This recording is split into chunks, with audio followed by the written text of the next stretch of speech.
Merry Christmas! Happy Christmas! ကျွန်တော် Happy Christmas မအော်နိုင်ဘူးနော်ဝမ်းမြောက်လေကျွန်တော်တို့ကြွေးကြော်ရအောင်ဒီကနေ့တင်းတင်းကျမဖို့လောကီမှာဒီလောကမှာယေရှုပြောင်းမွေးဖွားလာပြီတင်းတင်းကျမဖို့ဖြစ်တယ်အာမင်အာမင်ကျွန်တော်ဝန်ခံရအောင်လူငယ်တွေဝန်ခံရအောင်နော်ဒီကနေ့လောကမှာဖျားဆင်းကြွလာတယ်ဆိုတာဒီကနေ့အချီးကြီးတဲ့မဟုတ်ဘူးဖြစ်တယ်တင်းနဲ့ကျမရဲ့ဝိညာဉ်ကိုကယ်တင်ဖို့ဖြစ်တယ်ဟာလေလုယာ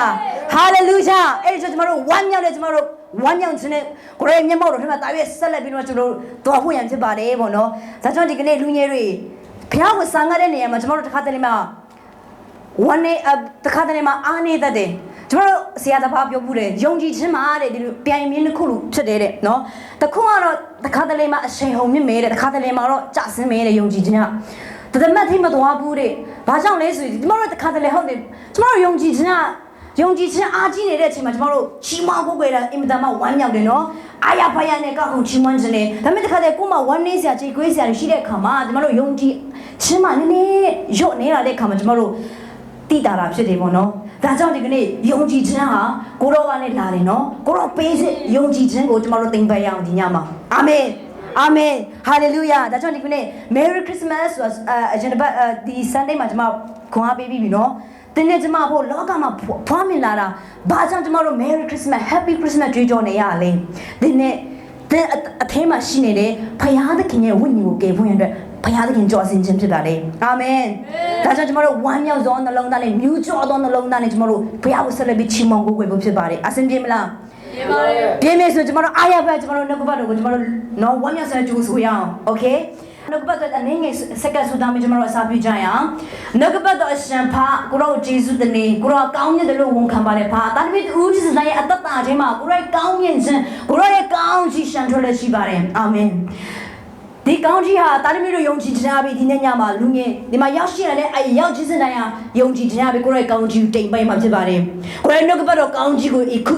အိန္ဒိယမှာတိမ်ပိုင်မှာဖြစ်ပါတယ်အာမင်တသရှင်တော်ဝိညာဉ်တော်လူလက်စွာစကားပြောတော်မူပါအစေခံမဲ့တမင်ပေါ်မှာလေကိုရောရဲ့စစ်မှန်တဲ့နှုတ်ပတ်တော်ကိုတသရှင်တော်ဝိညာဉ်ဖွင့်ပြခြင်းအပြီးဒီမှာကြားနာရမယ့်လူငယ်ဦးချင်းစင်တရားရဲ့အသက်တာထဲမှာတည်ဆောက်စရာနှုတ်ကပတ်တော်ဖြစ်စေပါမူယေရှုဖခင်ရဲ့လက်တော်ထဲမှာအနံ့ပြီးကျွန်တော်တို့အစာပြုကြရပါအာမင်အာမင်ဒီကနေ့ကျွန်တော်ရဲ့ထက်သွက်ဝင်တဲ့အားလုံးဟာကိုရိုနာသက်ဆိုင်တာဖြစ်တယ်ဒါကြောင့်ဒီကနေ့နေ့ရက်စဉ်တိုင်းမှာကျွန်တော်တို့ချီးမွမ်းရင်ချီးမွမ်းမကုန်နိုင်ဘူးဖြစ်တယ်နော်ကျွန်တော်တို့မိုးလင်းတဲ့ခါမှာ morning ဖြစ်လာပြီနော် afternoon evening နော် good night နော်ဒါလိုလေပတ်နေနေအဲ့ဒီအချိန်တော်အတွင်းမှာကျွန်တော်တို့ချီးမွမ်းမယ်ဆိုရင်တစ်စက္ကန့်တိုင်းမှာချီးမွမ်းစရာမြောက်များစွာရှိတာဖြစ်တယ်နော်ဒါကြောင့်ဒီကနေ့တင်းရဲ့အတ္တချင်းမှာချီးမွမ်းခြင်းအပြင်ကျွန်တော်တို့အသက်ရှင်ဖို့ဖြစ်တယ်နော်ချီးမွမ်းခြင်းအပြင်ကျွန်တော်တို့အရာခတ်တိုင်းကိုကျွန်တော်တို့တင်ပိုက်ဖို့ဖြစ်ပါတယ်ပေါ့နော်ဒါကြောင့်ဒီကနေ့ညကျွန်တော်နှုတ်ဘတ်တော်အဖေခွန်အားပေးမှာကြတော့အားလုံးသိတဲ့ကျမ်းပိုက်ကလေးဖြစ်ပါတယ်ပေါ့နော်second Timothy အခန်းကြီးအခန်းကြီး9မှာပါတဲ့နှုတ်ဘတ်တော်ကျမ်းကိုကျွန်တော်တို့ခွန်အားယူပြီးမှဆင်ခြင်ဖို့ဖြစ်ပါတယ်ပေါ့နော်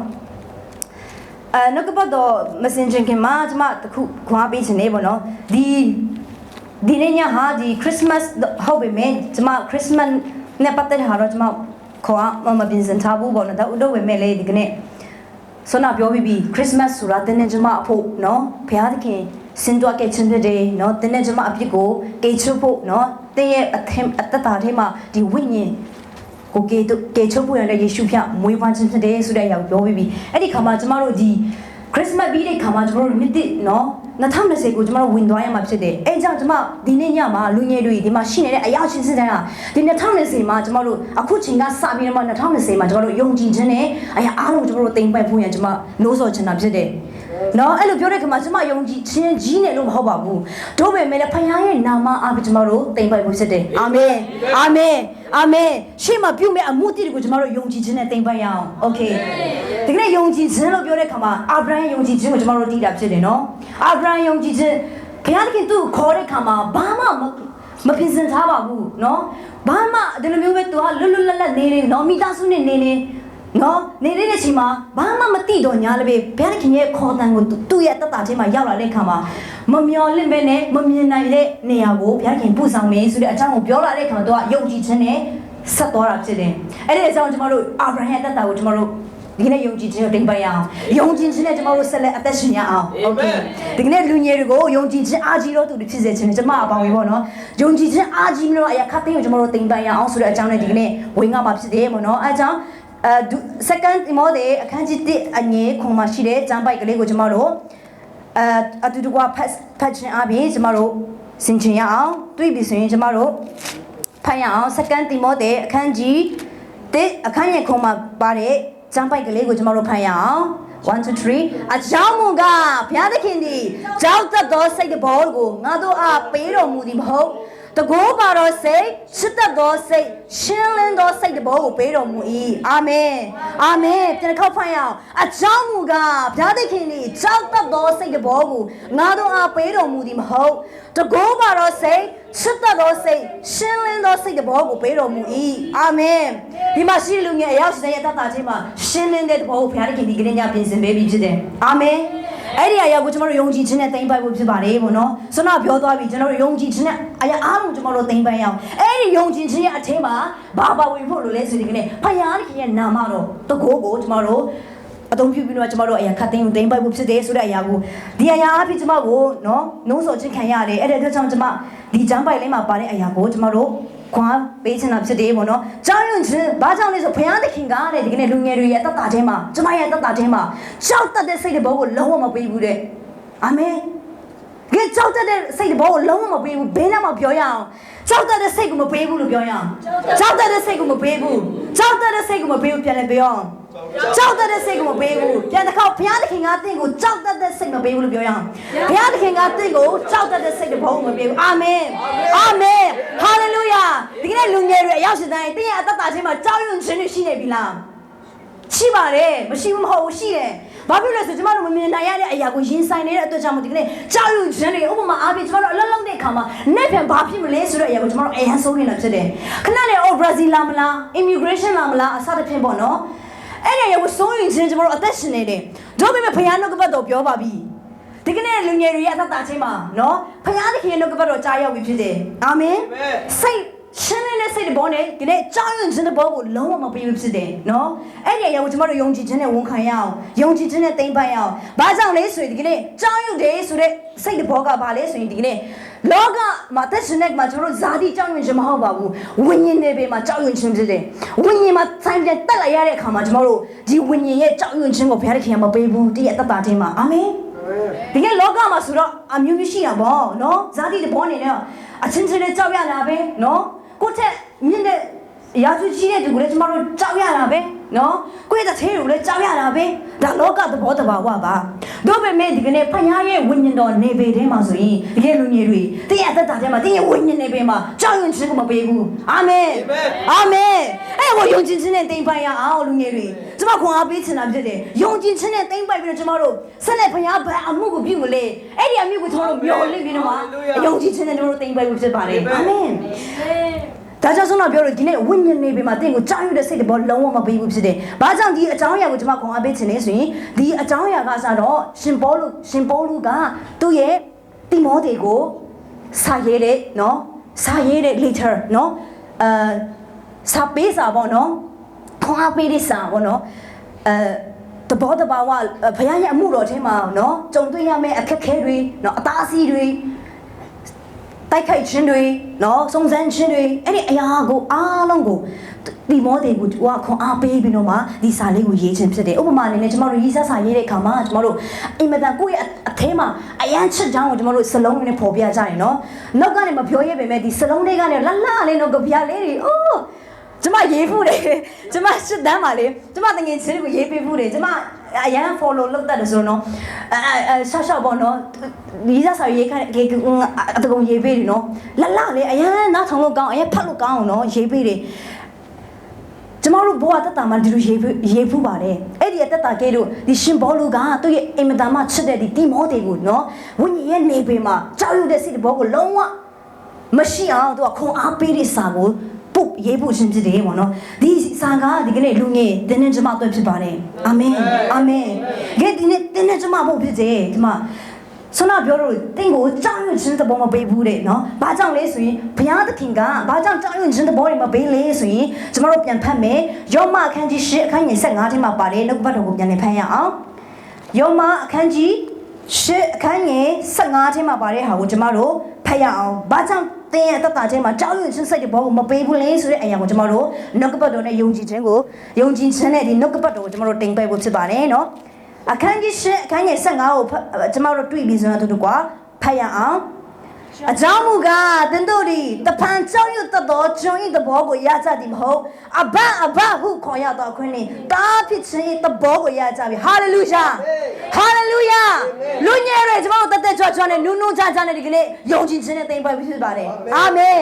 ်အာမင်ဒီမှာရှင်းရှင်းလင်းလင်းပြောတယ်နော်ဒီကနေ့တရားဝိညာဉ်နေပေထဲမှာကြောက်ရွံ့ခြင်းတဲ့ဘောမပေးဘူးတဲ့။ဘာကြောင့်လဲဆိုရင်ဒီကနေ့တင်ကြုံတွေ့နေရတဲ့အခက်အခဲတွေဟာတဲ့ဘာမှမဟုတ်ဘူးဖြစ်တယ်။ဘာမှမဟုတ်ဘူး။နော်တင်းဒီမှာအလုံးလုံးနေကြနေရဲ့စင်တိုင်းမှာကျွန်မစဉ်းစားတယ်။ဘုရားသခင်ကျွန်မနေရဲ့စင်တိုင်းမှာအလုံးလုံးတဲ့ကျွန်မပြောတယ်။ဘာကြောင့်ကျွန်မကိုနေရဲ့စင်ဒီလိုအလုံးတွေနဲ့နော်ချင်းကုန်နေခိုင်းတာလေပေါ့နော်အပြစ်ရှာတယ်ကျွန်မနေ့တိုင်းဘုရားကိုမေး question ထုတ်တယ်ဘာကြောင့်လဲပေါ့နော်တနေ့ဘုရားသခင်ကအမြင့်ဆုံးသောနေရာကိုကျွန်မကိုချီးမြှောက်မှာဖြစ်တယ်ဆိုတဲ့အကြောင်းအရာကိုလည်းကျွန်မနေ့ရက်စင်တိုင်းမှာဝန်ခံတယ်အာမင်ဒါမှမြင်နိုင်တဲ့ယုံကြည်ခြင်းနဲ့ဝန်ခံဖို့ဖြစ်ပါတယ်ဒီကနေ့လူငယ်တွေကျွန်တော်ဖြစ်လာဖို့မဖြစ်လာဘူးဟောတာကျွန်မဖို့မဟုတ်ပါဘူးဘုရားသခင်ကမမြင်နိုင်တဲ့အရာကိုကျွန်မတို့ပြင်ဆင်ပေးပြီးဖြစ်တယ်အဲ့ဒါကျွန်မတို့ဝန်ခံဖို့ဖြစ်ပါတယ်ဒီမှာရှင်းရှင်းလင်းလင်းပြောဖော်ပြထားတယ်တနင်္လာတဲ့ကျွန်းရဲ့သဘောတဘာဝမှာကိုဖို့ကျွန်ရဲ့သဘောတဘာဝရစေခိုင်းတာမဟုတ်ဘူးတဲ့ဘာလဲဆိုရင်ဒီရဲ့အတ္တချင်းမှာအဘကိုခေါ်ရတဲ့အခွင့်ကိုပေးတယ်တဲ့ဒီကနေ့ဟာလေလုယာဟာလေလုယာဒီကနေ့ဘုရားသခင်ကတင့်ကိုအဘကိုအယံခေါ်စေချင်တာဖြစ်တယ်ဒီကလူငယ်တွေရဲ့အတ္တချင်းမှာဒီကနေ့ခေါ်တတ်ဖို့ပဲအင်မတန်ရေးကြီးပါတယ်အာမင်ဒီကိုရဲ့နှုတ်ကနေထွက်ဖို့ပဲအရေးကြီးတာဖြစ်တယ်ကိုနှုတ်ကနေထွက်တဲ့အရာအားလုံးဟာတကူပါတာဖြစ်တယ်ယုံလားယုံပါတယ်ကျမတို့ဗာလဲနှုတ်ရဲ့ဒီမှာထွက်တဲ့အရာအားလုံးကတကူဘာကြောင့်တကူပါလဲဆိုကိုယ့်ရဲ့နှုတ်ကနေထွက်လာတဲ့အရာအားလုံးကကိုယ့်ရဲ့စိတ်နှလုံးအတွင်းနှလုံးသားထဲမှာကြံစည်ပြီးသားအဲ့ဒီကြံစည်ပြီးတဲ့အရာကိုကျမတို့ထုတ်ပြောတဲ့အခါမှာယုံကြည်ခြင်းနဲ့ထုတ်ပြောတဲ့အခါမှာကျမတို့ဖခင်ရဲ့တကူတော့တက်ရောက်ခြင်းအပြင်ဒီနေ့ကျမအောင်မြင်ခြင်းကိုကျမတို့ရမှာဖြစ်ပါတယ်အာမင်ဒါကြောင့်ဒီမှာအင်မတန်မှရှင်းလင်းပါတယ်ဒီကနေ့သင်ကအဘကိုခေါ်ရတဲ့တားဖြစ်ခြင်းအခွင့်ကိုဒီကနေ့သင်ကိုပေးပြီးဖြစ်တယ်အာမင်အာမင်ဒါကြောင့်လူငယ်တွေဘာကြောင့်ကြောက်နေမှာလဲနော်ဘာကြောင့်ကြောက်ရွံ့နေမှာလဲဒီကြောက်ရွံ့ခြင်းစိတ်တဘောတွေအားလုံးကိုဖေရှားပြီးတော့မှဒီကနေ့ကျမတို့စိုင်ပြန်တက်လည်ရမယ်မမြင်နိုင်တဲ့ဝိညာဉ်စိုးတွေကိုကျမတို့တိုက်ထုတ်ဖို့ရတဲ့ဒီကနေ့သင်ရဲ့အဘခေါ်ထိုက်တဲ့ယေရှုဘုရားတဲ့နာမှာရှိတယ်အာမင်အာမင်အဲ့ဒီဘုရားအသင်ကိုငါသားငါ့ကိုအဘကိုခေါ်ပါငါခေါ်တဲ့ခါတိုင်းမှာထူးမယ်ဟာလေလုယာဟာလေလုယာယေရမိ33အခန်းငယ်3ထဲမှာပြောတယ်ငါ့ကိုခေါ်တော့ငါထူးမယ်တဲ့သင်မသိနိုင်အောင်နဲ့နေတဲ့အရာကိုငါဖော်ပြမယ်တဲ့အာမင်အဲ့ဒီနဲ့နေတဲ့အရာတွေဒီမှာလူငယ်တွေအားလုံးယုံကြည်ခြင်းနဲ့တိမ်ပိုက်မှုဖြစ်ပါတယ်အာမင်ဒီကလူငယ်တွေကျမအပါဝင်တကယ်ယုံကြည်ခြင်းမှာအားနေတာဖြစ်တယ်ကျမပါဝင်ဖြစ်တယ်အဲ့ဒီယုံကြည်ခြင်းကိုကျမတို့မြင့်တင်ရအောင်နော်နေ့ရက်စနေဘုရားကိုရှာဖွေပြီးတော့မှနေ့ရက်စနေမှာကျမတို့ခေါ်ပြီးတော့မှယုံကြည်ခြင်းနဲ့ကျမတို့အောင်မြင်မှုကိုတစ်ဆက်တက်နိုင်ရအောင်ကျမတို့နော်ကျမတို့အနောက်မှာမကြည့်ပါနဲ့နော်ကိုဖြစ်ပျက်ခဲ့တဲ့အရာကိုရှုံးခဲ့တဲ့အရာနောင်တရခဲ့တဲ့အရာတွေမြောက်များစွာရှိတာဖြစ်တယ်ကျမရဲ့အသက်ပါခြင်းပဲနောင်တမြောက်များစွာရှိပါတယ်အဲ့ဒီတွေကိုကျမဒီကနေ့မကြည့်တော့ဘူးဖြစ်တယ်အရှိမဘုရားဘယ်အရာကိုအမှုတိကျမအတွက်ပြုလဲဆိုတဲ့အရာကိုကျမတို့ယုံကြည်ခြင်းနဲ့ဘုရားရဲ့နာမနဲ့ကျမတို့တင်ပြဖို့ဖြစ်ပါတယ်အာမင်ပြီးတဲ့အခါမှာကျမတို့ဆက်လက်ဖတ်ရအောင်ဒီကနေ့ကျွန်းရဲ့သဘောမပေးဘူးဗာလေဘာဖြစ်ခြင်းကိုပေးလဲအဘောက်ခေါ်ရတော့အခွင့်နဲ့ဘာဖြစ်ခြင်းကိုလေတားဖြစ်ရတော့ခွင့်ဟာလေလုယာဘေးမှာပြောပါဦးတားဖြစ်ခြင်းအခွင့်ကိုရပြီလို့ပြောရအောင်တားဖြစ်ခြင်းဖြစ်ကိုရပြီအာမင်အာမင်အတ္တချင်းမှာကိုယ့်ရဲ့မိခင်ဖခင်တွေရှိတဲ့ခါအင်မတန်ဝမ်းမြောက်တာဖြစ်တယ်နော်ကိုယ့်ရဲ့အဖေကိုကိုယ့်ရဲ့သမီးတွေကအဖေအမေလို့ခေါ်တဲ့ခါအင်မတန်ဝမ်းမြောက်တာဖြစ်တယ်အဲ့ဒီနီးသူဒီကနေ့ကောင်းကင်ဖခင်ကတင်းရဲ့ခေါ်တန်ကိုကြားချင်တာဖြစ်တယ်ဒီကနေ့လူငယ်တွေရဲ့ယုံကြည်ခြင်းပါတဲ့ခေါ်တန်ကိုကြားချင်နေပြီဖြစ်တယ်ဒါကြောင့်မလို့ယုံကြည်ခြင်းအပြင်ကျမတို့ဘုရားသခင်ခေါ်ပြီးတော့မှဒီကနေ့ဆက်လက်ကျမတို့ချီတက်ဖို့ဖြစ်ပါတယ်ပေါ့နော်ပြီးတော့နောက်တစ်ခုနဲ့လည်းကျမတို့ဂါလာတိအခန်းကြီး4အခန်းကြီး6နဲ့ခုမှာပါတယ်နှုတ်ကပတ်ကိုပြန်လည်ဖတ်ရအောင်ဂါလာတိအခန်းကြီး4အခန်းကြီး6နဲ့ခုထဲမှာပါတယ်နှုတ်ကပတ်တော်လေးကိုကျမတို့ဖတ်ခြင်းအပြင်ယုံကြည်ခြင်းနဲ့သိမ့်ပါဖို့ဖြစ်ပါတယ်ပေါ့နော်တွေးပြီလားတွေးကြပြီလားဂါလာတိအခန်းကြီး လေအခန်းကြီး6နဲ့ခုံကိုတွေ့ပြီဆိုရင်ကျမတို့အားရပိုင်အတန်လွှင့်ပြီးတော့မှကျမတို့လူငယ်ပြီးကျမတို့ယုံကြည်ခြင်းနဲ့တိမ်ပန်းရအောင် okay 1 2 3 go တို့တင်တို့ဒီတားဖြစ်သောကြောင့်အဘဘဟုခေါ်တတ်သောတိုင်းဝိညာဉ်တော်ကိုတင်တို့စိတ်နှလုံးထဲတို့ဖျားတခင်စေလွတ်တော်မူ၏တို့ဖြစ်၍တင်တို့ဒီနောက်တစ်ဖန်အစီပါကျွန်မဖြစ်တားဖြစ်ကြ၏တားဖြစ်လေခရစ်တော်အားဖြင့်ဘုရားသခင်အမွေခံလည်းဖြစ်ကြ၏ဟာလေလုယာဟာလေလုယာအဲ့ဒီနှုတ်ကပတ်တော်လက်ခုပ်တီးအောင်အဲ့ဒီနှုတ်ကပတ်တော်လက်ခုပ်တီးပြီးကြိုးဆိုရအောင်ဒီမှာတို့ဒီနှုတ်ကပတ်တော်ဒီမှာရှိလူငယ်တွေရောက်စီတိုင်းတွေဖြစ်ပြီအာမင်ဒီကနေ့ယုံကြည်ခြင်းနဲ့ကျမတို့ယုံဖို့ဖြစ်တယ်ဆွမ်းနာပြောလို့ဒီကနေ့တင့်ကိုလောကမှာအသက်ရှင်တဲ့အခါမှာတကယ်ဝိညာဉ်ကစင်စင်ရဲရဲနဲ့ကျမတို့ကုံဆုံးဖို့ဘုရားခင်အလိုတော်မရှိဘူးကြောက်တဲ့သဘောနဲ့တင်းရဲ့အတ္တကိုကုံဆုံးဖို့ဘုရားကအခွင့်မပေးထားဘူးအဘကိုခေါ်ပြီးတော့မှသူ့ရဲ့တားစစ်မှန်တဲ့တားသဘောတဘာဝကိုကျမတို့ကျင်လေကျက်စားခွင့်ရတယ်ဘုရားခင်ကဒီကနေ့စကားပြောနေပြီအဲ့ဒီခါမှာတင်းတို့ရဲ့စိတ်နှလုံးသားထဲမှာတဲ့ဒီတားတော်ရဲ့ဝိညာဉ်တော်ကိုဗါလဲဇေလွတ်တော်မူပြီးတဲ့ကဲတားတော်ရဲ့ဝိညာဉ်တော်ဆိုရင်ဘုရားသခင်နဲ့အတူတူပါပဲဘုရားသခင်ရဲ့ဝိညာဉ်တော်ကျမတို့နှလုံးသားစိတ်နှလုံးသားအတွင်းထဲမှာဇေလွတ်ခြင်းခံရပြီးတဲ့အာမင်အာမင်ကျမအဲ့ဒီဝိညာဉ်တော်ကိုကျမတို့ကြိုးစုဖို့ဖြစ်ပါတယ်နော်အဲ့ဒီဝိညာဉ်တော်ကကျမတို့အလုံးလောက်လာတဲ့အခါမှာမမြင်နိုင်တဲ့ယုံကြည်ခြင်းကျမတို့ရမှာဖြစ်တယ်ဒီကနေ့မမြင်နိုင်တဲ့ကျမတို့မျောလင့်ပြီးတော့မှမရနိုင်တော့တဲ့အရာတွေအားလုံးကယုံကြည်ခြင်းအားဖြင့်ကျမတို့ပိုင်ဆိုင်ပြီးဖြစ်တယ်ဒါကြောင့်ဒီကနေ့တင်းရဲ့စိတ်နှလုံးသားထဲမှာတဲ့တန်ရှင်တော်ဝိညာဉ်တော်ကိုဇေလွတ်ပေးပြီးဖြစ်တဲ့အတွက်ကြောင့်မို့တဲ့တင်းတို့ကတဲ့နောက်တစ်ဖန်သူများရဲ့ကျွန်တွေမဟုတ်တော့ဘူးနော်ကိုယ့်ရဲ့အတွင်းထဲမှာထောက်ရအောင်ဒီကနေ့ဒီမလေးရှားမှာနေတဲ့ခါမှာကျမတို့နေ့တိုင်းလှုပ်လှုပ်တဲ့ခါမှာတခါတည်းကျမတို့တွေးမိတယ်ဟာသူများရဲ့ကျွန်ပေါ့နော်ပတ်စံရဲ့ကျွန်ဘာလဲပေါ့နော်အမြဲ question ထုတ်မိတယ်တို့ပေမဲ့ဒီကနေ့ဖခင်ကအဲ့ဒီ question တွေအထဲမှာကျင်နေဖို့မဟုတ်ပါဘူးဖခင်သားဖြစ်စနေဝိညာဉ်တော်ကိုစေလွတ်ပေးပြီးဖြစ်တဲ့အတွက်ကြောင့်ဒီကနေ့အဲ့ဒီဝိညာဉ်တော်အားပေးကျမတို့ဖခင်ရဲ့အမွေကိုကျမတို့ခံစားဖို့ဖြစ်ပါတယ်အာမင်အဲ့ဒီဖခင်ရဲ့အမွေတွေဆိုတဲ့အခါမှာကျမတို့အဲ့ဒီအမွေကဘာကြောင့်ပြောလဲဆိုရင်ကျမတို့ဒီမဟောင်းကမှာအာဗြဟံကိုဖျက်ခင်ခေါ်တဲ့အခါမှာတင့်ကိုတဲ့ငါပြည့်တဲ့တန်တော်ပြည်ကိုတွားပါနော်တင့်ကိုလူမျိုးကြီးဖြစ်စေမယ်အာမင်လူမျိုးကြီးဖြစ်စေမယ်တဲ့တင့်ကိုမနိုးနဲ့ပြန်စီစဉ်တဲ့ပြည်မှာကျွန်တော်နော်ခေါ်ဆောင်မယ်ဆိုပြီးဂတိတော်လာတဲ့အခါမှာတကယ်အာဗြဟံကဘာမှမသိနားမလည်တော့ညာလေယုံကြည်ခြင်းနဲ့တူဆက်သွား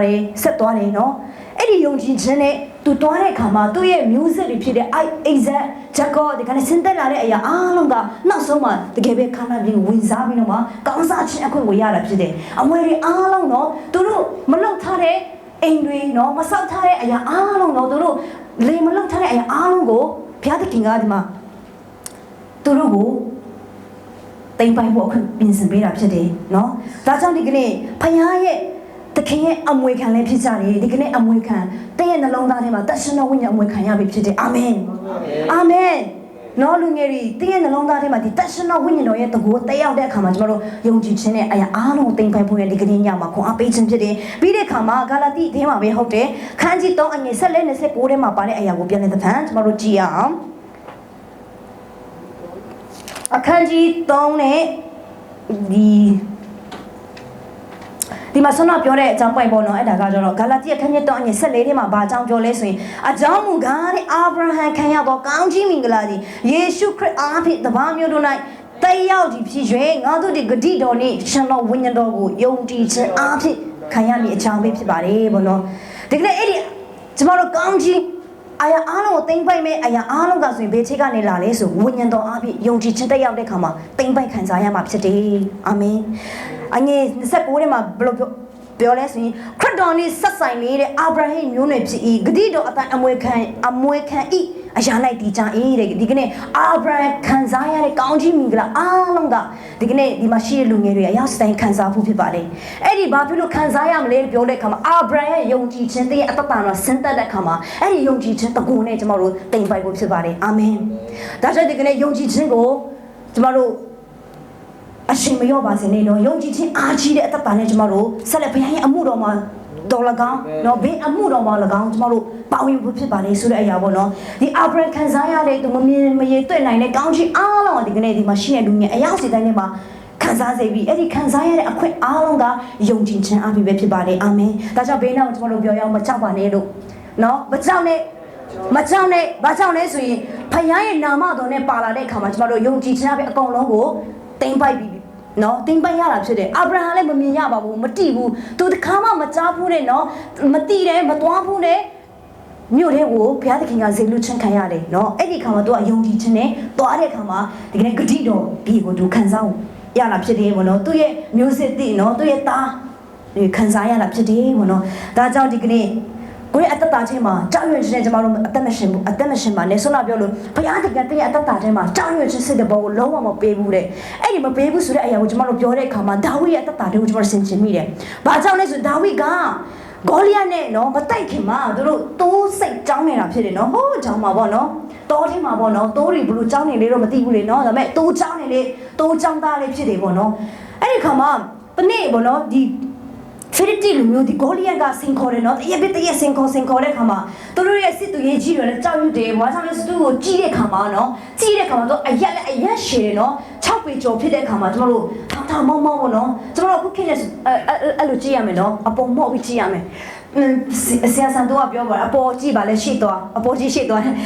းအဲ့လိုပေါ့နော်အဲ့ဒီဂိုလီရဲ့ခေတ်မှာဆိုရင်ပေါ့နော်အဲ့ဒီလူတွေကပေါ့နော်ဖခင်ရဲ့လူတွေကဂိုလီကိုကြောက်ကြတယ်နော်ဒီသဘောမပေါက်တဲ့ခါမှာသူတို့ရဲ့လူစားတရားပြီးကြည့်တဲ့ခါမှာကြောက်စရာကြီးပေါ့နော်တစ်ချက်နော်သူ့ရဲ့လက်တစ်ချက်စားပြီးကျွန်တော်တို့တင်มาဖြစ်တယ်ကျွန်တော်တို့တင်มาဖြစ်တယ်မတက်ရေးကြဘူးနော်အဲ့ဒီခါမှာနောက်ဆုံးမှာဒီဒါဝိဒ်ကလေးကသူ့ရဲ့တတိကဘေကနေပေါ်လာလေဆိုရင်သူ့ရဲ့တတိလေးကပေါ့နော်ဘာကြောင့်ဒါဝိဒ်ကဂေါလိယကိုတိုက်နိုင်ရလဲဆိုတဲ့အရာကိုနော်အင်မတန်မှကျွန်တော်တို့စိတ်ဝင်စားတာဖြစ်တယ်ပေါ့နော်အဲ့ဒီအရာကိုကျွန်တော်တို့လေ့လာရအောင်ရာဇဝင်ချုပ်ဗတ္တမဆန်ဆောင်ပေါ့နော်အဲမှာဒါဝိဒ်နဲ့ဂေါလိယအခန်းကြီး19ထဲမှာကျွန်တော်တို့ဂေါလိယနဲ့ဒါဝိဒ်တိုက်ကြတဲ့အရာပေါ့နော်တိုက်တဲ့ခါမှာသူကဘာကြောင့်ဂေါလိယကိုပေါ့နော်ကြောက်ရွံ့ခြင်းမရှိဘဲနဲ့ဘာကြောင့်သူကတိုက်ရဲရလဲဆိုရင်ပေါ့နော်ဒီမှာအဲ့ဒီသူကလေသူ့ကြောင့်တဲ့အခါမှာပေါ့နော်ချင်းသက်တွေဝက်ဝင်တွေလက်ထက်ကနေကဲနှုတ်ပေးတဲ့ထာဝရဘုရားငါဘက်မှာရှိတယ်တဲ့နော်သူယုံကြည်တာအပိုက်နေ39ထဲမှာကဲနှုတ်တယ်ငါဘုရားကျွန်တော်ဘက်မှာရှိတယ်ပြီးတဲ့အခါမှာတဲ့အငယ်44မှာရောက်လာတဲ့ခါမှာတဲ့အငယ်45ထဲမှာရောက်လာတဲ့ခါမှာဒါဝိဒ်ကဘလူကျွေးကြော်လဲဆိုရင်ပိုက်နေပြီပိုင်းမှာပေါ့နော်ငါဒီတဲ့တင်ချင်းပါတော့ဣဒီလဘူချင်းတို့ဤဘုရားသခင်ကောင်းကင်ဘူချင်းရှင်ထာဝရဘုရား၏နာမတော်ပါလေတင်ရှိရလို့လာပြီအာမင်ဒီကနေ့ဘုရားရဲ့နာမလေဘုရားသခင်ရဲ့နာမပြောကြည့်ပါဦးဘုရားသခင်ရဲ့နာမလို့ပြောကြည့်ပါဦးဘယ်နာမဘုရားသခင်ရဲ့နာမနဲ့တွားရအောင်ဘုရားသခင်ရဲ့နာမနဲ့တွားရအောင်နော်ကိုတွားတဲ့ခါလကားတွားဖို့မဟုတ်ပါဘူးဘုရားသခင်နာမနဲ့တွားတဲ့ခါမှာဒီမှာကြည့်ဆောနာသူတို့အားလုံးကြောက်နေကြတဲ့ဒီဖိလိတိလူမျိုးဖြစ်တဲ့ဂေါလိယကိုဒါဝိဒ်ကလေးကဘုသူရဲ့နာမနဲ့လာတဲ့ခါမှာလေဘုရားသခင်ရဲ့နာမနဲ့လာတဲ့ခါမှာအဲ့ဒီနာမရဲ့အထဲမှာဘုရားရဲ့တကောပါတော်ဖြစ်စေအာမင်လူငယ်တွေကျွန်တော်ဝမ်းမြောက်ခြင်းနဲ့သိမ့်ပိုင်ရအောင်အဲ့ဒီဝမ်းမြောက်ခြင်းနဲ့ကျွန်တော်အဲ့ဒီနာမနဲ့ကျွန်တော်ဆက်သွားဖို့ဖြစ်ပါနဲ့အာမင်နော်အဲ့ဒီဘုရားသခင်ရဲ့နာမတော်ပါလာတဲ့အခါမှာအဲ့ဒီနာမတော်ရဲ့အထဲမှာဘုရားရဲ့တကောကလုံးဝဆင်းသက်ပြီးတာဖြစ်တယ်အဲ့ဒီအတွက်ကြောင့်ဒီဂေါလိယကိုဒါဝိဒ်ကလုံးဝဒီဂဲလေးတစ်လုံးလေးနဲ့ကျွန်တော်တို့ညက်ပစ်တယ်လို့မျိုးတစ်ချက်ကလေးနဲ့ပါလဲနှစ်ဖူးမှထိပြီးတော့မှလေးပြီးတော့မှအနိုင်ယူသွားတာဖြစ်တယ်အဲ့ဒါဘာကြောင့်လဲဆိုရင်ဒီကနေ့ဘုရားရဲ့နာမပါလာခြင်းကြောင့်ဖြစ်တယ်အာမင်အဲ့ဒါလူငယ်တွေဘုရားရဲ့နာမနဲ့ကျွန်တော်တို့ဆက်လက်အသက်ရှင်ရအောင်ဆက်လက်ကိုသွားမယ့်လမ်းကြီးတစ်လျှောက်လုံးမှာကိုရဲ့နာမတော်နဲ့ကျွန်တော်တို့ယုံကြည်ခြင်းပါလဲတင်ပန်ရအောင်အာမင်ဒါကြောင့်ဒီကနေ့ကျွန်တော်တို့ယုံကြည်ခြင်းအားကြီးတဲ့လူငယ်တွေဖြစ်အောင်ပြင်ဆင်ရအောင်နော်အဲ့ဒီယုံကြည်ခြင်းအားဖြင့်နော်အဲ့ဒီယုံကြည်ခြင်းရဲ့တကောတက်ရောက်လာတဲ့အခါမှာဒီကနေ့ဆွမ်းနာပြီးဒါဝိဒ်ကလေးလိုကျွန်တော်တို့နင်းတစ်ချက်လေးပဲနော်ဘာမှမောပန်းစံမရှိပင်ပန်းစံမရှိဘူးသူတစ်ချက်ကလေးနဲ့နိုင်သွားခြင်းဖြစ်တယ်နိုင်ရတဲ့အဓိကအကြောင်းရင်းကသူ့ရဲ့အသက်တာထဲမှာငါ့ကိုကေးတဲ့ရှင်တဲ့ဝက်ဝင်ရဲ့လက်ထဲမှာကဲနှုတ်တဲ့ဘုရားရဲ့နာမကိုသူယူဆောင်ပြီးတော့မှတိုက်ခဲ့တဲ့ခါမှာအောင်မြင်ခြင်းရတာဖြစ်တယ်အာမင်အဲ့ဒီနာမကိုဒီကနေ့ကျွန်တော်တို့ယူရအောင်အဲ့ဒီနာမနဲ့ကျွန်တော်တို့အသက်ရှင်ရအောင်အာမင်ဘယ်ခါဘာကြောင့်လဲဆိုရင်ဒီကနေ့ရှင်ပေါလုကဆွမ်းပြောလို့ကြောက်တဲ့စိတ်တဘောမပေးဘူးတဲ့ချစ်တော်စိတ်ပါလေတကောပါတော့စိတ်နဲ့ရှင်းလင်းတဲ့တဘောကိုပေးတယ်တဲ့အဲ့ဒီရှင်းလင်းတဲ့တဘောကိုသူဘေးကနေရလေဆိုရင်ဒီဘုရားသခင်ကသူ့ကိုရှင်ပေါလုကလမ်းသွားနေတဲ့အချိန်မှာနော်ခေါ်ချင်းခံရတယ်နော် ရှောလူပြီးမှသူ့ကိုခေါ်ချင်းခံရတာဖြစ်တယ်အဲ့ဒီခါမှာသူအတန်တော်ကြားတယ်ဟာဆိုပြီးထူးတဲ့ခါမှာနော်ဘုရားနဲ့စကားပြောချင်းခံရတာဖြစ်တယ်ပြီးတဲ့နောက်ပိုင်းမှာဘုရားကငါ့ကိုတလောက်စိုးညစ်တော်ညာလေဘုရားကကျွန်တော်ကိုချစ်တယ်ဆိုတဲ့အရာကိုသူသဘောပေါက်လာတဲ့အခါမှာပေါ့နော်ဘုရားရဲ့မြတ်တာတော်ကိုသူသဘောပေါက်လာတဲ့အခါမှာသူရဲ့အဲုံကလေးကြီးကိုသူကရေဝဝနဲ့သူတွားရတာဖြစ်တယ်သူ့ညင်းစေးတယ်သူ့ဂဲနဲ့ထုကြတယ်နော်အများကြီးပဲမှာဖတ်တဲ့အခါမှာဂဲနဲ့ထုပြကြတယ်နော်တေလူနီးပါဖြစ်တော်ညာလေဘုရားရဲ့အမှုတော်ထဲမှာသူကဆိုတော့ဘုရားရဲ့နာမဘုရားရဲ့တကိုကြီးရဲ့အကြောင်းကိုသူသဘောပေါက်တဲ့အခါမှာအဲ့ဒီအဲုံကလေးခီးလန်းကိုသူကရှစ်တလန်းတက်ပြီးတော့ဆက်လက်သွားတာဖြစ်တယ်နော်အဲ့ဒီအသက်တာကလေးတို့ကျမတို့ဒီကနေ့ဆက်လက်ကိုယ့်ရဲ့ step by step ပေါ့နော်ဒီခြေလမ်းကိုစတင်ထိုးတာလိုပါတယ်နော်ပေါလုကဘုရားရဲ့မြစ်တာတော်ဘုရားရဲ့တကိုးတော်ဘုရားရဲ့နာမတော်အကြောင်းကိုကောင်းသဘောပေါက်တော့တဲ့ခါမှာကိုသူ့ကိုရွေးနှုတ်တယ်နော်ဒါလောက်ထိစိုးတော်ညာလေးပဲပေါ့နော်ဘုရားကသူ့ရဲ့အပေါ်မှာမြစ်တာမပြတ်ဘူးဆိုတဲ့အရာသဘောပေါက်တဲ့ခါသူရဲ့အဲုံကလေးခင်းစီဘလောက်ခက်ကြမ်းတမ်းတော်ညာလေးပဲရင်ဆိုင်နိုင်ခြင်းဖြစ်တယ်နော်အဲ့ဒီရင်ဆိုင်နိုင်တဲ့တတိကဘုရားရဲ့နာမတော်အကြောင်းဖြစ်ပါတယ်အာမင်သူ့မှာနောက်ဆုံးမှာသူအဲုံကလေးပိုင်ရင်နောက်ဆုံးနော်သူထောင်ထဲမှာဝင်ရတယ်နော်ထောင်ထဲမှာဝင်ရတယ်ပြီးတဲ့ခါသူနောက်ဆုံးမှာတေတဲ့အထီတောင်ဘုရားရဲ့အမှုတော်ကိုသူစက္ကပ်ရေးတာဖြစ်တယ်ပေါ့နော်ပေါင်းရေးတာဖြစ်တယ်ဘာကြောင့်လဲဆိုရင်သူရဲ့အတ္တတာထဲမှာရှင်းလင်းတဲ့သဘောဘုရားရဲ့မြတ်တာတော်ကြောင့်ဘုရားရဲ့တကူတော်အကြောင်းကိုသူရှင်းလင်းသဘောပေါက်တဲ့ခါမှာသူကဘုရားရဲ့အဝံဂေလိကိုမချဘဲနဲ့နော်ရှေ့မှာဘာဖြစ်မလဲဆိုတော့မကြည့်ပဲနဲ့ဘုရားဘာပြုမလဲဆိုတဲ့အရာကိုသူကြည့်ပြီးတော့မှရင်ဆိုင်ရတာဖြစ်ပါတယ်ဒါကြောင့်ဒီကနေ့ဖယားရဲ့မြတ်တာအကြောင်းသဘောပေါက်နားလေတဲ့သူတရားရဲ့အတ္တတာဟာဆိုရင်ဒီရှင်ပေါလုကဲတို့ဒီဖယားရဲ့မြတ်တာအင်မတန်မှကြီးမားတယ်ဆိုတဲ့အရာသဘောပေါက်ပြီးနောက်ဆုံးသူရဲ့အသက်ကိုပေးရတာဖြစ်တယ်နော်ဒီကနေ့လူငယ်တွေကိုယ့်ရဲ့အတ္တတာချင်းဖယားကောင်းမြတ်ကြောင်းဖယားရဲ့နာမတကိုးကြီးကြောင်းဒီအရာတွေကိုကျွန်တော်တို့ယုံကြည်ခြင်းနဲ့သိမ့်ပိုက်ပြီးတော့ကျွန်တော်တို့ဆက်လက်အသက်ရှင်သွားဖို့ဖြစ်ပါတယ်2020မှာဒီနှစ်ကစပြီး2020နော်ဆက်မှာကျွန်တော်တို့ယုံကြည်ခြင်းနဲ့ကျွန်တော်တို့အရှိန်ဟုန်ပြင်းစွာနဲ့ကျွန်တော်တို့ရှေ့မှာပြုမဲ့အရာအားလုံးကိုတင်ပိုက်ဖို့ဖြစ်ပါလေပေါ့နော်အဲဒါကြောင့်ဒီကနေ့ဘုရားသခင်ကတင်းရဲ့အတ္တတာချင်းမှာရှက်ထွေးတဲ့အရာနော်ကနေ့ကြောက်တဲ့အရာလုံးမပေးဘူးဖြစ်တယ်တကူပါတဲ့စိတ်ချစ်တော့စိတ်ရှင်းလင်းတော့ဘောကိုတင်းရဲ့အတ္တတာချင်းမှာဖော်ပြပြီးပြီငါ့ကိုခေါ်ပါငါထူးမယ်ငါနဲ့တူသွားပါတိတ်ကောင်းစားမယ်နော်မောရှိတို့ခင်မှာတော့ပြင်လင်းနေချမ်းပွဲတဲ့ခါမှာဘုရားရဲ့နမိတ်လက္ခဏာအော်ဖတွေ့ရတာဖြစ်တယ်အဲ့ဒီဘုရားရဲ့နမိတ်လက္ခဏာဘေးထိကနေလာလေဆိုရင်ဘုရားရဲ့နာမတော်တို့လိုချီးမွမ်းတဲ့အခါမှာကနေ့အော်ဘုရားနမိတ်လက္ခဏာကိုမြင်တွေ့ရတာဖြစ်တယ်အဲ့ဒီနမိတ်လက္ခဏာကိုကျွန်တော်တို့ယုံကြည်ခြင်းနဲ့ဒီကနေ့မျောရယူဖို့ရတဲ့ကျွန်တော်တို့ပြင်ဆင်ရအောင်နော်ကျွန်တော်တို့ရယူဖို့ရတဲ့ကြိုးစားရအောင်ဆိုတဲ့အရာပေါ့နော်အဲ့ဒီအရာမှာဘောလုကဘုရားခင်ရဲ့မေတ္တာနဲ့အရာအားလုံးကိုသဘောပေါက်တဲ့ခါမှာနော်ဒီမှာယောဟန်15:73ထဲမှာအများကြီးပြောထားတယ်မေတ္တာကြောင့်ပေါ့နော်ဒီတမန်တော်14:20ထဲမှာယုံကြည်ခြင်းနော်အာဗြဟံရဲ့အတ္တချင်းကလာတဲ့ယုံကြည်ခြင်းကိုကျွန်မဒီမှာရှိတဲ့လူငယ်အယောက်စင်းအတ္တစိတ်လုံးသားထဲမှာအမြင့်ဆွေးစေခြင်းနဲ့ဘုရားခင်ဖြစ်တဲ့အဲ့ဒီယုံကြည်ခြင်းနဲ့နော်နမိတ်လက္ခဏာတွေကိုအမှုတည်တွေကိုတိမ့်ပိုက်ဖို့ဖြစ်ရန်အတွက်ဘုရားသခင်ကအင်မတန်လို့ရှိတယ်ပြီးတဲ့အခါမှာကျွန်တော်တို့တရားဟောရခြင်းအခန်းကြီး6အငယ်4နဲ့5မှာပါတဲ့အရာကိုကျွန်တော်တို့ဖတ်ရအောင်ပေါ့နော်တရားဟောရခြင်းနဲ့5ထဲမှာပါတဲ့အရာကိုကျွန်တော်တို့နည်းနည်းလေးဖတ်ရအောင်ပေါ့နော်အပိုင်ငယ်4နဲ့5မှာဘယ်လိုပါလဲဆိုရင်ပေါ့နော်အိုးအတင်ရလအမျိုးနားထောင်လို့ငါတို့ဘုရားသခင်ထာဝရဘုရားသည်တဆူတည်တော်ထာဝရဘုရားဖြစ်တော်မူ၏သင်ရဲ့ဘုရားသခင်ထာဝရဘုရားကိုစိတ်နှလုံးအကျွမ်းမဲ့အစွမ်းတသိရှိတဲ့များနဲ့ချစ်လို့အာမင်အာမင်ဒီကနေ့ပေါလုတို့ရဲ့အတ္တချင်းမှာဘာကြောင့်ဒီရေဝဝအဲုံကလေးတရားအသက်ဆုံးပြီးတော့မပေးရလေဆိုရင်ဘုရားသခင်ရဲ့ချစ်ချင်းမေတ္တာကိုနားလည်ပြီးတော့ဟာငါကိုးကွယ်နေတဲ့ငါ့ကိုခေါ်တဲ့ဘုရားကတဆူတည်တော်ဘုရားဖြစ်ပါလားတကိုးကြီးတဲ့ဘုရားဖြစ်ပါလားဆိုတဲ့အရာကိုသဘောပေါက်ပြီးတော့မှသူရဲ့စိတ်နှလုံးသားထဲမှာဆိုတော့အဲ့ဒီရှင်းလင်းတဲ့သဘောပေါ်ပြတဲ့ခါသူရဲ့စိတ်နှလုံးသားအကျွမ်းမဲ့အစွမ်းတသိရှိတဲ့နဲ့ချစ်ရတာဖြစ်တယ်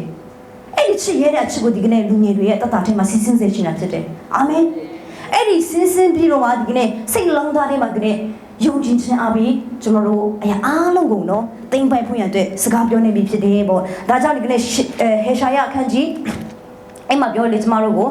ဟေရှာယအခန်းကြီး40လားကျမတို့မလည်းလည်းရှာကြည့်အောင်ပေါ့နော်ဟေရှာယအခန်းကြီး40မှာအငယ်43နဲ့ဟောမှာ43 19မှာဘယ်လိုပြောလဲဆို18 19မှာဘယ်လိုပြောလဲဆိုရင်လည်း ဆက်ကိုပဲကျမတို့ဖတ်ရအောင်ကြည့်ရှုလို့တဲ့အမှုတိကိုငါပြုမိယခုပေါ်လာလိမ့်မည်တဲ့တန်တို့ဒီအမှန်သိမြင်ရကြလိမ့်မည်အကယ်စင်စစ်တော၌လမ်းကို၎င်းလွင်တင်၌စီးစင်းသောရေကို၎င်းငါဖန်ဆင်းပြီတဲ့ဒီကနေ့မောရှေရဲ့အတ္တတာချင်းမှာဘုရားကစကားပြောတဲ့အခါမှာဒီကနေ့စကားပြောတဲ့ဘုရားကတကယ်လက်တွေ့လုံနိုင်တဲ့ဘုရားဖြစ်တယ်နော်ဒါကြောင့်ဒီကနေ့တင်းရဲ့အတ္တတာချင်းမှာဒီကနေ့ရှင်းလင်းသောစိတ်တော်နော်ဘုရားတတ်နိုင်တဲ့အရာကိုရှင်းရှင်းလင်းလင်းဖွင့်ဟရအောင်ကျမတို့အဲ့ဒီဖွင့်ဟပြီးတော့မှကျမတို့အမှုတိကိုပြုမဲ့အရာကိုယုံကြည်ခြင်းနဲ့တင်ပိုင်ဖို့ရန်စကားပြောနေပြီဖြစ်တယ်ပေါ့နော်ဒါကြောင့်ဒီကနေ့ကိုယ့်ရဲ့အတ္တတာချင်းမှာနော်ကိုနောင်တရတဲ့အရာတွေကိုမလုပ်ဖြစ်ခဲ့တဲ့အရာတွေအားလုံးမေ့ပြီးတော့မှဒီကနေ့ဘုရားသခင်ရဲ့နာမကိုကျမတို့ယူဆောင်ပြီးတော့မှဘုရားသခင်ကျမကိုရှေ့မှာဘာနမိတ်လက္ခဏာပြုမလဲနော်ကျမကိုဘယ်လိုမျိုးပုံတွင်းမလဲဘယ်လိုမျိုးစကားပြောမလဲဆိုအရာနဲ့စာငါပြီးတော့ကျမတို့တွားဖို့ရန်တဲ့ဖြစ်ပါတယ်ပေါ့နော်ဒါကြောင့်ဒီကနေ့လူငယ်တွေရဲ့အတ္တတာချင်းမှာပေါ့နော်ဒီကနေ့ကျမတို့ဒီမှာအသက်ရှင်တဲ့ခါမှာပေါ့နော်မောပန်းရတယ်ပေါ့အင်မတန်မှမောတယ်စိတ်ဆင်းရဲတယ်နော်စစ်စင်းရဲကိုစင်းရဲဆိုအလကားပေါ်လာတာမဟုတ်ပါဘူးတကယ်ပြလုံတဲ့ခါမှာရမ်းပြင်တန်းလာတဲ့ခါမှာ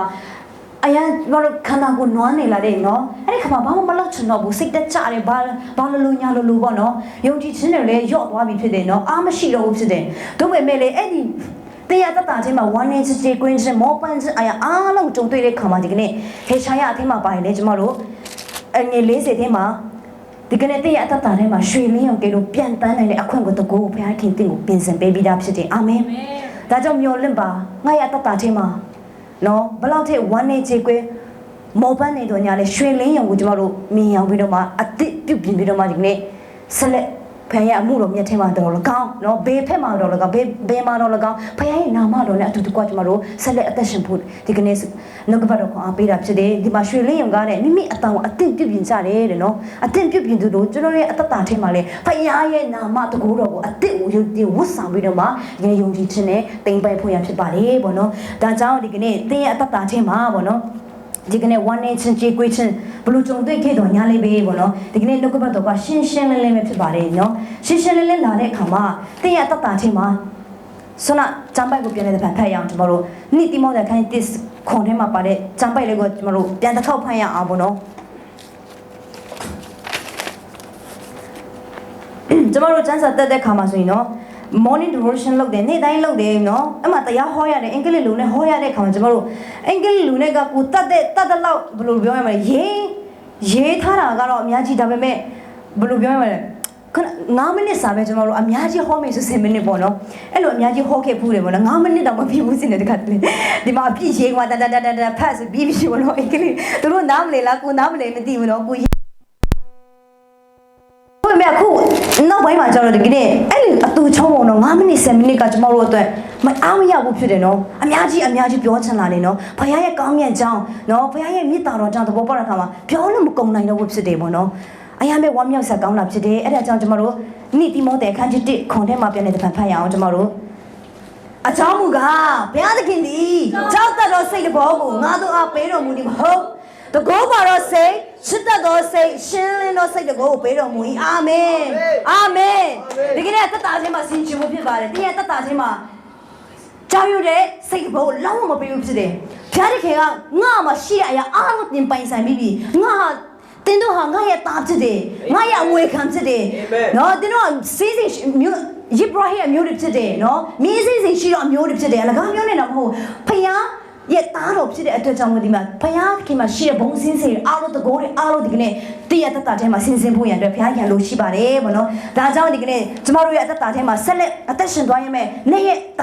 ုင်းမှာပါလဲဆုံးတာဘုရားခင်ကကျမရဲ့အသက်တာထဲမှာကြောက်တတ်တဲ့သဘောမပေးဘူးတကောပါတဲ့စိတ်နော်ချစ်တတ်တဲ့စိတ်ဒီအရာအားလုံးပေးပြီးပြီငါဘုရားရဲ့နာမနဲ့ဆက်လက်အမှုတိကိုကျမတို့မျှော်လင့်မယ်ဆိုတဲ့စိတ်နှလုံးသားနဲ့ကျမတို့ဆက်လက်သွားရအောင်နော်ဒီကနေ့အတားကြောင့်ကိုဒီကနေ့နှုတ်ကပတ်တော်ကလူငယ်တွေရဲ့အသက်တာချင်းမှာပေါ့နော်မရှိမဖြစ်ပေါ့နော်လုံးဝကျမတို့ယုံကြည်ခြင်းနဲ့တိမ်ပိုင်ဖို့ရတဲ့ဘုရားကအလိုရှိနေတယ်ဘုရားခင်ကခေါ်စေခြင်းနဲ့ဘုရားဖြစ်တယ်ငါသားငါအသက်ဖေဖြစ်တယ်တင်ပါလို့အပ်လေတင်ပြောပါတင်မေးပါနော်တင်မသိနေတဲ့အရာတွေတင်နားမလည်နိုင်တဲ့အရာတွေကိုငါဖော်ပြမယ်ငါဖွင့်ပြမယ်တန်ရှင်တော်ဝိညာဉ်တရဲ့စိတ်နှလုံးသားမှာဇေလို့ပြပြီးဘာကြောင့်နေရလဲ don't worry don't fade နော် don't be afraid မကြောက်နဲ့ယုံကြည်ခြင်းအပြင်တိမ်ပိုင်ဖို့အဖေအလိုရှိတယ်စကားပြောနေပြီဖြစ်တယ်ဒါကြောင့်ဒီကနေ့အဲ့ဒီအဖေရဲ့မျိုးလင့်ခြင်းတွေကျမတို့လက်တွေ့လှုပ်ဆောင်ရအောင် ယုံကြည်ခြင်းနဲ့ဆန္ဒဒါဝိကဲတို့ဖခင်ရဲ့နာမတော်ကိုကျမတို့တိုင်ပိုက်ပြီးတော့အဲ့ဒီနာမတော်နဲ့ကျမတို့ဆက်လက်ချီးတဲ့ဖို့ဖြစ်ပါတယ်ဆိုတဲ့အကြောင်းကိုဒါကြောင့်ဒီကနေ့ဖခင်ရဲ့နာမတော်အားဖြင့်ကျမတို့ဆက်လက်အသက်ရှင်ကြပါစို့ဆိုတဲ့နှုတ်ကပတ်တော်အားဖြင့်ခွန်အားပေးတာဖြစ်တဲ့အရောက်ချင်စတိုင်းမှာယုံကြည်ခြင်းတကိုးနဲ့ဒီကနေ့ရှင်းမလို့စိတ်တဘောကိုဖခင်ထပ်စီရင်ပေါ်ပြခြင်းခံပါစေအာမင်အာမင်အရောက်စတဲ့ပေါ်ဖခင်ကောင်းချီးတဲ့ရောက်ပါစေအာမင်